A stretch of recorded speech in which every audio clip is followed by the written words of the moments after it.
about 32 years now, and consistently over that period of time, it's been clear that the rubber really hits the road, the action really happens at the municipal government and community level. We encourage and we support and we hope for leadership from provincial and federal governments. But on this particular file, on the environmental file in general, and on the climate change file, it was the 1988 Toronto Atmosphere Conference, in a heavy involvement from municipalities, that really brought the science of climate change into the public and business arena. And ever since 1988, it has been constant and consistent leadership, municipal government sector in Canada that has shown fastest and most efficiently the delivery of real concrete results and action. So it's no surprise, but it's again encouraging to see the City of Calgary, among other municipalities, stepping up to the plate to show this level of leadership. We need to be containing the average warming globally to 2 degrees Celsius in order to avoid catastrophic climate change. So everything works backwards from there. That means containing the increase in greenhouse gas concentrations in the atmosphere to, at best, a 550 part per million level. That's a doubling from pre-industrial levels. That means we have to stop the growth in greenhouse gas emissions by 220 at the latest. And it means we've got to eventually reduce our emissions by at least 80% of our 1990 levels by 2050. So what does that mean for us? What that means for us is we are moving very, very quickly towards a 90 to 95% reduction in our per capita emissions. Ladies and gentlemen, this is not tinkering at the edges. To eliminate 95% of our per capita emissions, our industrial share, our municipal share, our personal lifestyle share, we are talking major, significant, big change. So what does that look like in Canada? Well, if you spread our emissions out, that's just a basic bar chart. Most of our emissions are still in heavy industry, although we draw on that heavy industry for our electricity needs, for our fossil fuel transportation needs, and for those other industrial facilities, the left-hand side. The little blue bar in the middle of the right-hand side, that's our individual emissions from transportation. The little dark blue bar beside it that's our individual emissions from residential buildings. So we all have a job to do here, but a big part of this is going to have to come in Canada from our heavy industry emissions and our share of that, including our share from electricity, including our share from the economic benefits we get from the energy industry and other industries. We also have in a low carbon future some economic prosperity goals that are absolutely critical. We have to have in this province, in this city, a viable and hopefully a leading industry, an energy industry that will continue to provide jobs, that will continue to provide tax revenue and maybe royalty revenue from the supply of energy.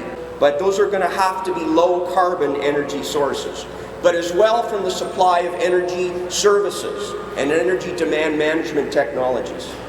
So that's the economic need side we have. The other key economic prosperity goal affects our cost of living and our competitiveness. We have to have an affordable cost of living for us as individuals, and we have to have a competitive operating climate for our businesses. And that means our cost of food, our cost of energy, our cost of all those services, and our available lifestyle options have to be low carbon because it's going to cost a lot to emit carbon.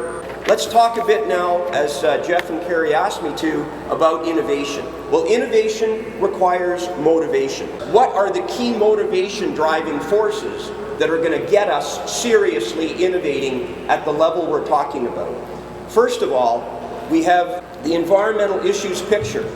We have a lot of environmental issues out there, but without a doubt, the big one on the radar screen now that interacts with and accelerates all of the environmental issues and eclipses those other environmental issues is climate change. We're not talking climate change anymore. The language has changed because the science is real. We're talking catastrophic climate change. Coming out of the March 12, 2009 Scientific Congress, Basically summarized, recent observations confirm, given the high rates of observed emissions, the worst case IPCC scenarios, trajectories, or even worse, are now being realized. And they go on to say there is a significant risk that many of these trends will accelerate, leading to an increasing risk of abrupt or irreversible climatic shifts. The problem that has not been in the models that is making this very, very serious now is a concept called runaway climate change or accelerating climate change. And it's based on a series of positive feedback loops that the models don't do a very good job, and that's why we're under-predicting the rate of climate change and the seriousness of climate change. And there's a list, you can see them there. It's everything from the rapid melting of the Arctic ice that removes albedo, to the release of methane as our permafrost melts down, which causes more gas to go up, to what is probably the big kicker, and that's ocean acidification and the inability of the ocean to continue to absorb the CO2 that it used to be able to absorb. So that's motivation. Here's another motivation piece for me. The consensus from the global environmental and more global scientific community is that in the ranking of OECD member countries and how they are being assessed on their climate action performance by the non-profit organizations, the unaligned, the scientific, the agencies.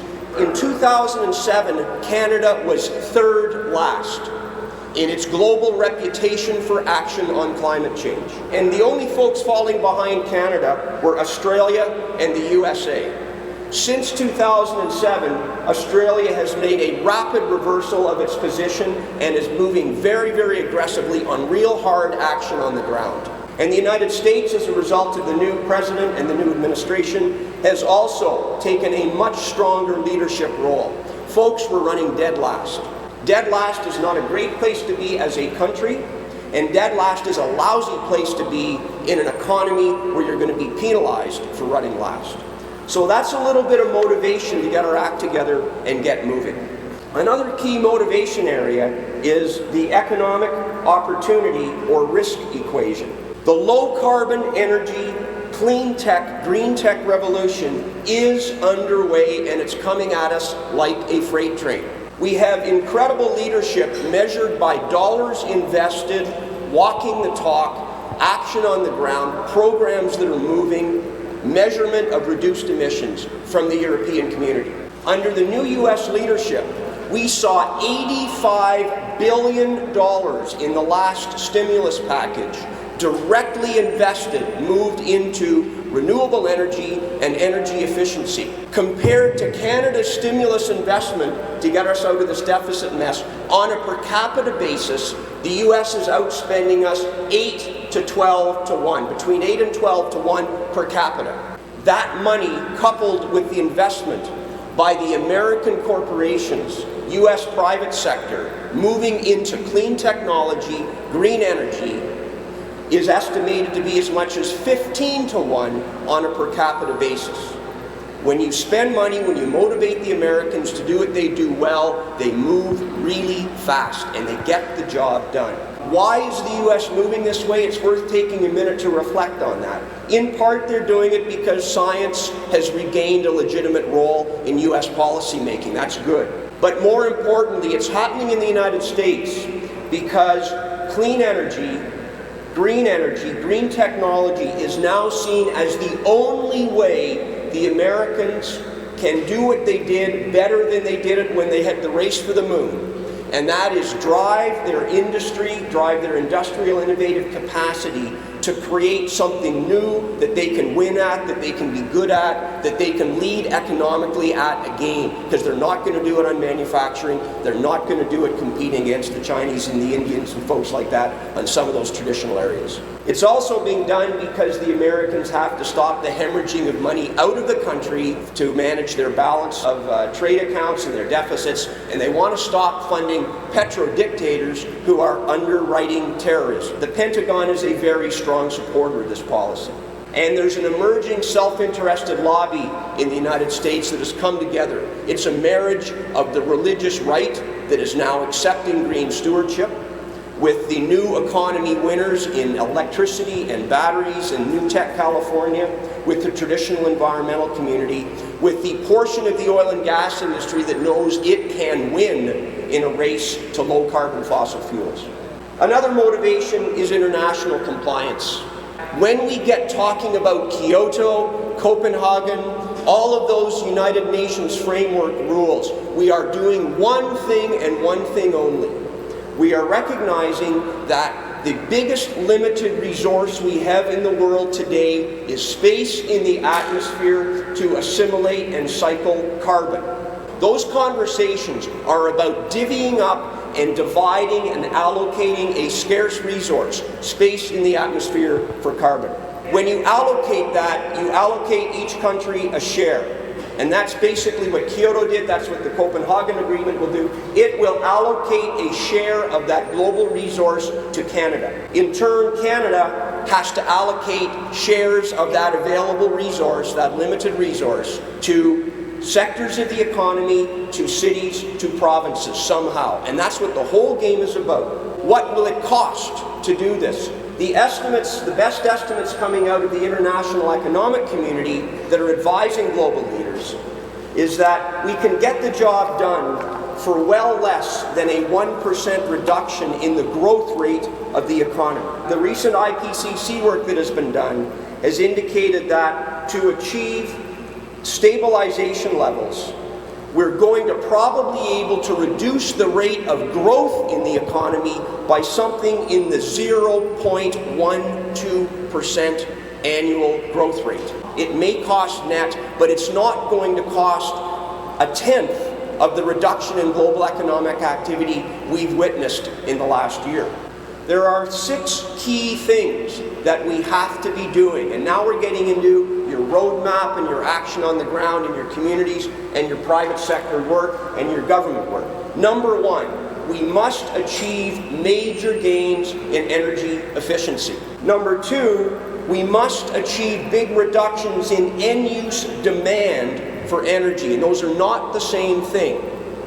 If we decide we need light today, we can deliver it with a very inefficient incandescent bulb, or we can produce it with a highly efficient LCD or compact fluorescent bulb. But do we need light at all? Can we put, as this wonderful facility has done, put natural windows and light in so we don't need electric lighting in the building? Then we have reduced the demand.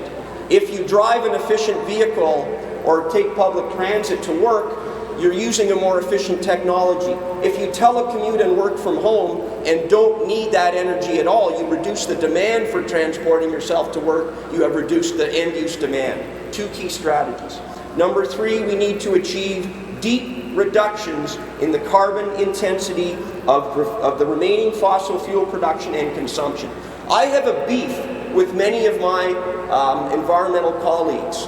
Some of them are hung up on the idea that fossil fuels can't be part of a low-carbon future. And I say that's just ideology. Fossil fuels can be managed in a way that their carbon intensity can be dramatically lowered, and that allows them to be a part of a low-carbon future if we're smart about how we do it and if we set the goals and invest the resources. Whether fossil fuels are low carbon or high carbon purely depends on the technology innovation we throw at them.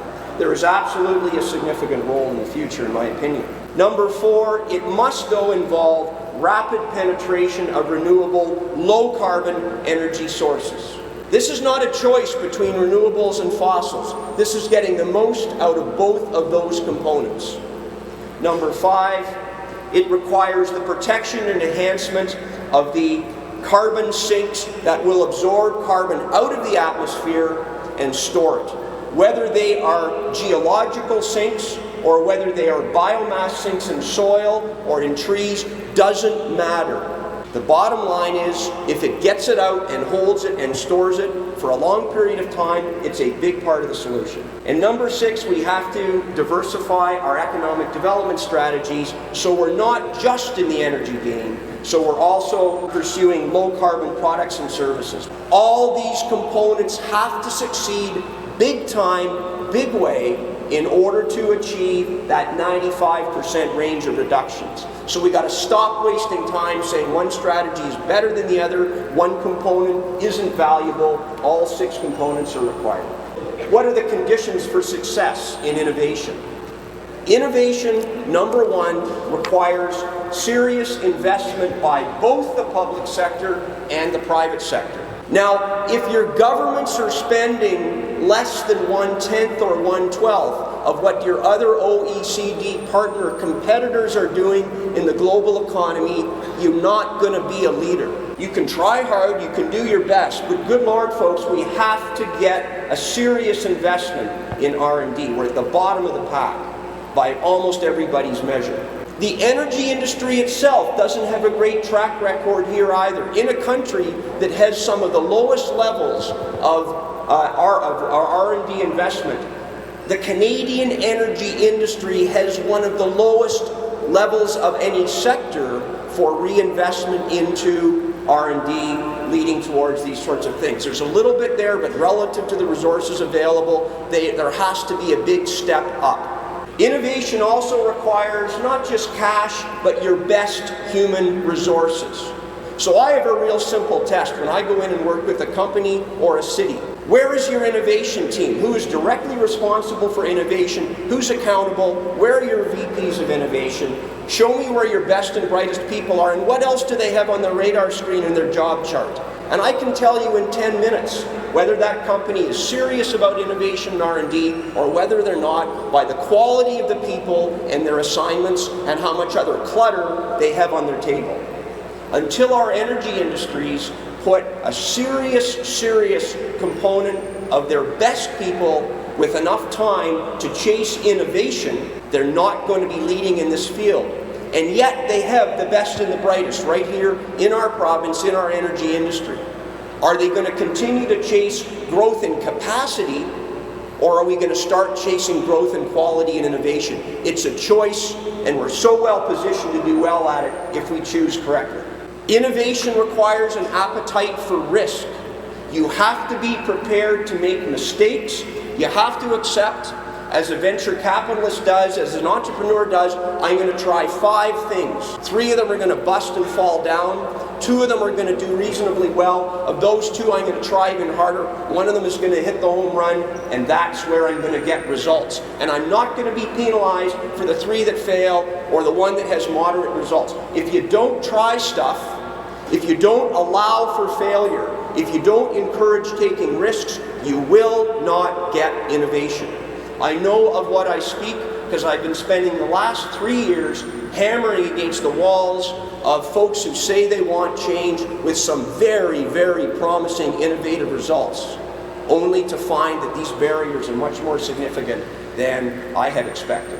Innovation requires the opportunity to have a rapid exchange of ideas, and I stress the word rapid. It's not good enough to talk back and forth or get information to somebody else once every 3 to 6 months. You need to be in a climate where the top ideas are percolating around and are incubated and supported rapidly. Innovation requires good antenna, staying plugged in so you know what else other people are up to. Innovation also requires a little bit of incentive, regulatory motivation. Everywhere on the clean environment file, the air issues file, the water file, the climate change file that we have seen results, it's where we have put a strong regulatory requirement. We cap levels of emissions. You can't operate unless you operate within these limits. We have intensity standards, we have efficiency standards. So it requires a regulatory driver. It also requires financial motivation. If you're serious about innovation, you need to ensure that you have some real, hard, fair financial motivation. And that financial motivation can include penalties and incentives. First and foremost, though, on the climate file and the low carbon file, financial motivation requires putting a real price on carbon. Innovation also helps if you identify and remove some of the barriers. Let me tell you about a few of the barriers that I have been astounded by in the last 5-6 years I've been working really seriously, mostly in the private sector now, on driving innovation. First of all, the financial incentives to grow big far outweigh the financial incentives to grow better. That is absolutely key to understand. Whether it's a big oil sands company that is rewarded for adding more capacity but continuing to run lousy, inefficient operations, or whether it's a city that is putting a planning program together and rewards developers for slapping large amounts of footprint down away from the center of the city and makes it difficult and expensive in terms of bottom line financial impacts on the developer to infill and do things better and more intensively in the center. Most cities still suffer from that perverse incentive. We also have a big barrier. We have an economic and a cultural fixation on quantitative growth as the raison d'etre for economic development, rather than qualitative improvement. And in the issue of carbon, we can't keep getting bigger. There is a cultural resistance to change in many of our large energy players and also in many of our big government players. We've got to overcome that cultural resistance to grab the basic boilerplate engineering that worked for the last 10 years, pull it off, stick it into the plan because we know it works, it's worked for the last 10 years, and run with it. We have an incredible amount of ego and attitude inside some of the folks who have to make decisions to do something new. They've been doing it their way. They are the people who have been working on a big idea and they've got billions invested in moving it forward. And for a little company, a little entrepreneur with a new idea to come and get acceptance and a level playing field to try something new inside the big decision maker players is very, very difficult. So the big energy players, the big government players really need to understand how big a barrier that is and remove that cultural resistance and push the ego and attitude to the side to give the entrepreneurial ideas an opportunity to play. They're just going to go elsewhere to where there's more receptivity if you don't. And we also have the issue of administrative and bureaucratic suffocation, the amount of time and effort and energy that it takes to move good ideas forward. So those are real barriers. If you don't plan to remove them, you won't succeed. If you do plan to remove them, you can lead in the innovation game, but you need to be very, very honest about why good ideas are not going anywhere and address them and get them out of the way. As you start to chart your action plans, your strategies for innovating in your community, in your city, in your sphere of influence, number one, get the price signals right. If we don't get the price of carbon into the decision-making equations everywhere consistently, we won't make very good decisions. Economic price still drives most decisions. So if you want to drive low-carbon future, price carbon properly into your decision-making process. Require innovation, don't hope for it. If you don't require innovation from your industry leaders, from your government leaders, from your policy expectations, from your politicians, if they don't require it of the players they influence, you won't get it. And get serious. As I said, the race is on. We're falling behind. However, this city, this province is so well equipped to win in this race if we simply think big and if we get rid of some of these barriers. Take advantage of the municipal leadership, take advantage of the community leadership, take advantage of the small-scale capacity where people talk in the hallways, where people make decisions quickly. At the municipal level, a good idea can get from the community to a councillor or a mayor to the civil servants and back out very, very fast. That's a big advantage you have to move things at this level. And measure and report the right stuff. If we're saying we want a low-carbon future, but we continue to report back to the public on our performance on the basis of a bunch of other measures, then we're not really linking our reward, our reporting story, our performance accountability to the right stuff. So measure the right stuff and report the right stuff. And finally, commit and don't quit till it happens. Thank you. I hope you have a really productive next couple of hours and rest of the day. And I just want to close by again stressing how incredibly thankful I am and how lucky we are to have the municipal leadership that we're seeing coming out of municipalities in Canada on this file. And in particular, the City of Calgary has been one of those leaders. So